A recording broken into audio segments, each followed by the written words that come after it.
Welcome. We're going to be taking a very detailed look today at a case that has truly come to define a generation of concerns about youth violence in the United Kingdom. It's a case that many people will remember. The tragic killing of 10-year-old Damilola Taylor. The source material we have for this is, as you can imagine, incredibly sensitive. It is. It spans the horrific details of the crime itself, but also the torturous and complex legal processes that followed. And then, ultimately, the powerful social legacy that was forged from such an immense amount of grief. We are, of course, approaching this subject with the profound respect it deserves. Absolutely. And when we do an exploration like this, the goal isn't just to revisit the headlines. No. Our mission is to really analyze the documentation, the reports, the legal summaries, to give you a thorough understanding of the whole journey. We're going to trace the life of Damilola, look at the circumstances of his death in November 2000. And then dissect that incredibly complicated, multi-year legal marathon. It spanned 6 years. 6 years and 3 separate trials. Exactly. And finally, we have to devote time to the powerful legacy his parents created. They really ensured his story became a catalyst for change. And just to set the timeline from the start, because that gap is so central to this story, Damilola Taylor was a 10-year-old Nigerian schoolboy. Yes. He was killed on November 27, 2000, in Peckham, in London. But it took until 2006. All those years. For 2 brothers, who were only 12 and 13 at the time of the incident, to finally be convicted of manslaughter. That 6-year period, it really speaks to the immense challenges of the case. It does. And the limits of forensic science at that specific time. To properly understand this, we have to start with Damilola himself. Just for a moment, set aside the tragedy and understand the young person whose life was so brutally cut short. Of course. He was Damilola Olusimi Taylor. He was born in Lagos, Nigeria on December 7, 1989. And his family, Richard and Gloria Taylor, they were professionals. They were part of the Yoruba ethnic group. Damilola attended the Wisdom Montessori School in Lagos. So he had a life rooted in his family and his education in Nigeria. He did. He had 2 siblings as well, Gubemi and Tunde. And the move to the UK in August of 2000, it wasn't just a random decision. The sources are very clear about this. Right. It was driven by a very urgent need. It was for medical care. The family traveled to London specifically to get advanced treatment for Damilola's sister. She suffered from epilepsy. Yes. And I think that's such a critical piece of context. They arrive in a new country. They're already dealing with the enormous stress of a serious medical condition. And just trying to adapt to life in London. Exactly. Only for this unimaginable, violent act to happen just 3 months later. Damilola had just started at his new school, Oliver Goldsmith Primary in Peckham. And the location of their new home, and of course the scene of the crime, that's also crucial.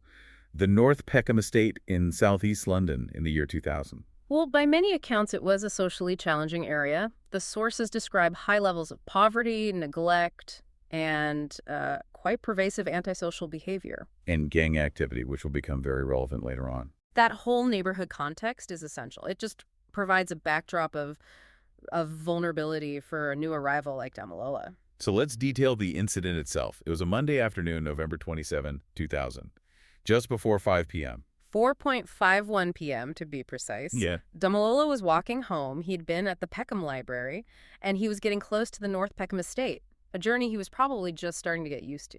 And the attack, it took place on a street called Blake's Road. He was set upon by a group of youths. And this is where he suffered that single catastrophic injury. The sources are very precise. The weapon was a broken glass bottle. And the wound it caused, a deep gash to his left thigh, that's what sealed his fate. It severed a major artery. The sheer brutality of it and the spontaneity. I mean, a glass bottle, something just found lying around. The severity of that one injury just cannot be overstated. Damilola, he somehow managed to stagger away from where he was attacked. He was found in a nearby stairwell on the estate. Yes, bleeding profusely. And despite the medical response, he was rushed to King's College Hospital. He was pronounced dead not long after he arrived. The official cause of death was excessive blood loss, hemorrhage from that severed artery. For a 10-year-old boy, the blood loss would have been so rapid. Survival was tragically unlikely. And that sudden, violent end to a young life, especially one that had traveled so far seeking care, it horrified the public. It did. And it led to immediate and intense pressure on the police to find who was responsible. Which brings us to the most legally complex and, frankly, frustrating part of this whole case, the multi-year battle to get a conviction. That's right. The initial failures of the system, they fueled public outrage, but they also, in a way, forced an innovation to happen. That's a key insight. The system failed, but that failure ultimately prompted a forensic breakthrough. It did. But we have to start with that first attempt at prosecution. That was the 2002 trial at the Old Bailey. And 4 youths went on trial for murder, including 2 16-year-old brothers. And the trial just collapsed. It ended with the acquittal of all 4 of them. So why did it fail so comprehensively? And what were the specific legal hurdles that caused that first case to just fall apart? Well, there were 2 really big issues. The first was the prosecution's reliance on a single and what turned out to be a highly problematic witness. Right. Their whole case really leaned heavily on the testimony of a 14-year-old girl, and the judge, he found her evidence to be unreliable. And that's more than just a jury having doubts. That's a judicial ruling. Exactly. The judge is essentially saying this testimony cannot be trusted. Because of that, he had to order an acquittal by direction for 2 of the 4 defendants. And for anyone listening, an acquittal by direction means the judge stops the trial for those defendants. He tells the jury they must find them not guilty because the evidence is legally insufficient. It's a serious move. It signals a fundamental failure in how the prosecution gathered or vetted its evidence. And once those 2 were acquitted, the whole case was just compromised. The jury still deliberated on the other 2. They did, but they were also found not guilty. Justice just seemed completely thwarted. But the problems went beyond just the witnesses, didn't they? There was also this deep disagreement among the forensic experts. Oh, absolutely. This became the dramatic centerpiece of that first trial. This is where the defense introduced what the media called the Peter Pan argument. Explain that. The defense called an expert witness, Alistair Wilson, who was the associate clinical director at the Royal London Hospital. He put forward a theory designed to undercut the idea of intent. Which is crucial for a murder charge. Crucial. Wilson argued that Damilola's fatal wounds were consistent not with a deliberate stabbing, but with him having fallen onto a broken bottle during the attack. So the implication is that if he fell, it was a terrible accident during a fight, but maybe not murder. Precisely. It shifts the injury from a calculated blow to an accidental consequence of a confrontation. In the prosecution, they tried to ridicule this theory. They used that very famous phrase. They did. They argued that for the wound to happen the way Wilson suggested, Damilola would have had to take off and fly through the air like Peter Pan. It just highlights how hard it was to reconcile the physics of the wound with the defense's theory. And this expert's testimony was heavily criticized. Heavily. Under cross-examination, Wilson had to admit that he had never actually examined Damilola's body. He hadn't. No. Or been given the full, detailed information from the pathology report.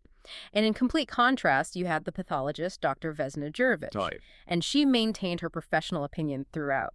She said Taylor was stabbed deliberately in the left thigh, probably while he was on the ground. That fundamental difference, it just proved insurmountable for that 2002 jury. So after the 2002 acquittals, the initial suspects were free. Mm-hmm. But the police, they did something unusual. They committed to keeping the investigation active. They did. And the breakthrough, when it eventually came, it wasn't from a new witness. It was from a gamble on evolving science. This is the most fascinating part of the story from a forensic perspective.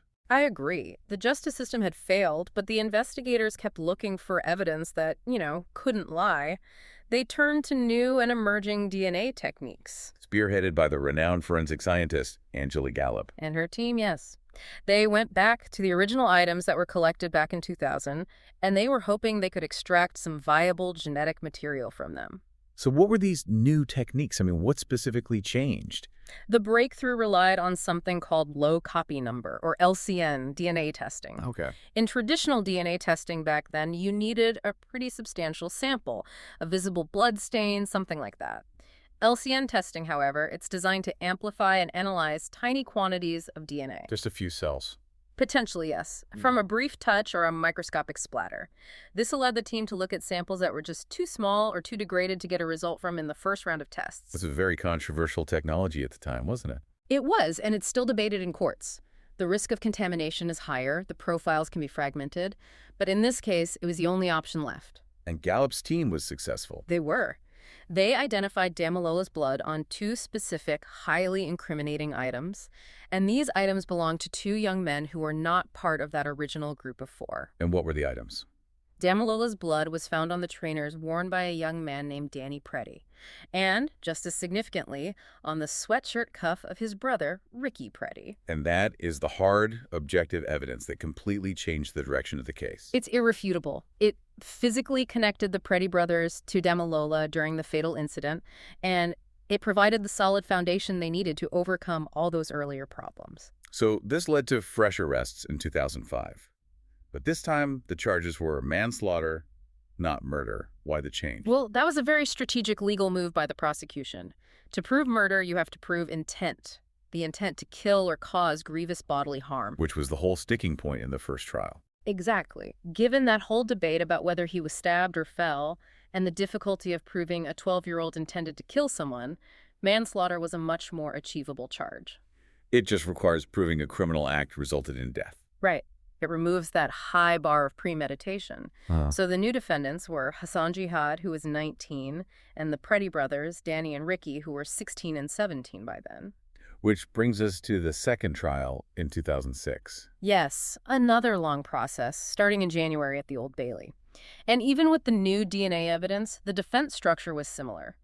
Alistair Wilson, the expert with the falling theory, he testified again. He still maintained his original stance. He did. They continued to argue that the wound was sustained accidentally, even if the boys were involved in an assault. And the result of that second trial was, again, more frustration for the family. It was a fragmented verdict. The jury acquitted Hassan Jihad of all charges. They cleared him completely. Okay. However, they couldn't reach a verdict on the manslaughter charges against the two Preddie brothers. A hung jury. A hung jury, which meant the brothers were released, but the prosecution immediately said they would seek a retrial, which is a rare and very determined move. So after almost 6 years, the family was forced into a third legal battle. The retrial began in June 2006. And at this point, the Preddie brothers were over 18, so their anonymity was lifted. They could be publicly named Ricky Gavin Preddie and Danny Charles Preddie. And during this retrial, more context about them came out. It did. The sources confirmed that both brothers were already known to police, they'd committed multiple robberies, and they had been members of the local Peckham Boys street gang since 1997. This profile, it supported the prosecution's narrative, didn't it? It made the circumstances of the attack more plausible to the jury. It painted a picture of a pattern of violent, antisocial behavior. And finally, after all that time, the long search for a resolution came to an end. On August 9, 2006, after a 33-day retrial, the verdict came in. Ricky and Danny Preddie were convicted of Damilola Taylor's manslaughter. A victory for the investigators and a painful partial resolution for the family. Yes, and it's worth noting something else that came out in that retrial. The sources mention lapses in the initial prosecution process. Right. And while we don't have the specific details, the fact it was noted at all is a crucial insight. It suggests the failures weren't just about an unreliable witness. It points to flaws in how the initial case was presented, which prolonged this whole process by years. So the eventual success really relied on science overcoming those earlier human errors. It absolutely did. So with the conviction finally secured, the focus, as it always does, shifted to the sentencing. And this was delivered by Mr. Justice Goldring on October 9, 2006. He sentenced both of the Preddie brothers to 8 years in youth custody for manslaughter. And he provided a detailed explanation for that sentence, which is really important to understand. It is. The sources emphasize that the relatively short sentence was a direct result of the law governing youth crime. The judge stressed the primary factor was the age of the offenders. 12 and 13 years old. Exactly. The sentencing guidelines have to reflect the lower culpability and, the greater potential for rehabilitation for juveniles compared to adults. He also pointed out there was no evidence of premeditation. Right. And this was crucial. He emphasized that the glass bottle wasn't carried to the scene as a weapon. It was a weapon of opportunity. Spontaneous violence that just escalated tragically. That distinction is what kept the charge at manslaughter and the sentence within those youth custody limits. It's completely understandable, though, that Damilola's parents, Richard and Gloria Taylor, were publicly very unhappy with that 8-year sentence. Of course. For a grieving family, any sentence can feel insufficient compared to the life that was stolen. It's that gap between legal justice and what feels like emotional justice. It is. Now, to understand the perpetrators, we should look at their background a little. They were born in Peckham. Their father, Alfred Preddie, was a boxer from Jamaica who died in 2004. And their mother was Marion Johnson. Yes. And as we noted, their involvement with the Peckham Boys gang began in 1997 when they were extremely young. The sources describe them as street children, fearless and brutal. It really illustrates a deep-rooted social problem that existed long before Damilola was killed. And unfortunately, the subsequent criminal history of one of the brothers, Ricky Preddie, suggests a significant failure of the system to rehabilitate him. His record after his release is quite expensive. It is. He was first released on parole in September 2010, so he served 4 years of his 8-year sentence. But he wasn't out for long. No. Just 6 months later, in March 2011, he was recalled to prison for breaking his parole terms. He was released again in February 2012. You see a cycle starting to form. And his later crimes were quite severe. Very. The most recent incident in the sources is from February 2020. Ricky Preddie, who was sometimes using his mother's surname, Johnson, was jailed for another 4 years. And this was for what? For driving his car directly into a police officer. The attack left the female officer with serious injuries. So he pleaded guilty to causing serious injury by dangerous driving whilst disqualified, failing to stop. All of it. The fact that years after his sentence for manslaughter, he was still engaging in this kind of aggressive, dangerous behavior, it really illustrates a deep systemic failure. It highlights the challenge of ensuring youth custody doesn't just punish, but actually reforms individuals who are so entrenched in that kind of life from such a young age. It does, and it's why the tragedy of Damilola Taylor remains so linked to the ongoing conversation about youth violence and rehabilitation in the UK. And while the cycle of crime for the perpetrators continued, Damilola's family, Richard and Gloria Taylor, did something truly remarkable. They transformed their grief into a powerful movement for social good. This transition from victim to advocate is perhaps the most enduring part of Damilola's entire story. And they started very quickly. In May 2001, while that first disastrous trial was still underway, they established the Damilola Taylor Trust. It wasn't just symbolic. The trust had a very clear mission. It was about campaigning specifically against knife crime and dedicating resources to improve the lives of disadvantaged children. They recognized that their son's death was a symptom of a wider social crisis. It was. And then, so tragically, in April 2008, Gloria Taylor died from a heart attack. This was just 2 years after the final conviction. Compounding the family's loss. It left Richard Taylor to carry that mission forward on his own, which he did with incredible dedication. He really elevated his personal campaign to a national platform. He dedicated the rest of his life to it. His efforts gained huge momentum in 2008 when he organized a march against knife crime in central London. That march was a pivotal moment. Thousands of young people attended. It showed a real desire for change from within the communities that were most affected. And he led that march with Brick Kinsella, whose brother Ben had also been stabbed to death. Right. That unified effort was so powerful. It brought victims' families together and just underscored the systemic nature of the violence they were all fighting against. And his commitment was recognized by the government. In 2009, Prime Minister Gordon Brown appointed him as an anti-knife crime and youth violence envoy. And that wasn't just a ceremonial role. It gave him a direct line to national policy discussions. It allowed the lived experience of his family's tragedy to actually influence government strategy. It was a powerful platform. It was. And in recognition of all his work, he was awarded an OBE in the 2011 New Year Honors. He continued this advocacy, fighting for Damilola's legacy and for vulnerable children, right up until his death from prostate cancer on March 23, 2024. His life became a monumental example of resilience and purpose in the face of just unspeakable loss. It really did. And the impact of Damilola's story went beyond policy and charity. It filtered very deeply into British arts and media. You see this very clearly in literature. The children's author Beverly Naidu was so moved when she heard the news. Her book, The Other Side of Truth, was about Nigerian child refugees. Exactly. It was already successful. So she organized an ongoing donation of 10 pence from the sale of every single copy of that book to the Refugee Council, a very direct, tangible link. And then there's Stephen Kellman's 2011 novel, Pigeon English. Yes, a highly acclaimed debut. It was nominated for the Man Booker Prize. And the sources confirm it drew direct inspiration from the atmosphere surrounding Damilola's killing. But maybe the most intimate connection is with the actor John Boyega. Right. Famed for his role in Star Wars, but he grew up in Peckham. He was only 8 years old at the time. And both he and his older sister Grace They were friends with Damilola. The sources poignantly note they were among the last people to see Damilola alive. It just brings the tragedy right down to that personal neighborhood level. And the media, of course, ensured the story was never forgotten. The BBC's Panorama covered it back in 2002. And then years later, in 2016, the BBC aired the dramatization, Damilola, Our Loved Boy. It was a really powerful, emotional account of the whole story. And it won a BAFTA award for single drama. It did.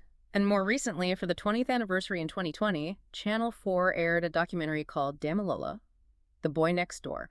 And that was hosted by another of his childhood friends, Yinka Bokini. Yes. And having a friend host, it just provided such a raw firsthand perspective on the lasting trauma.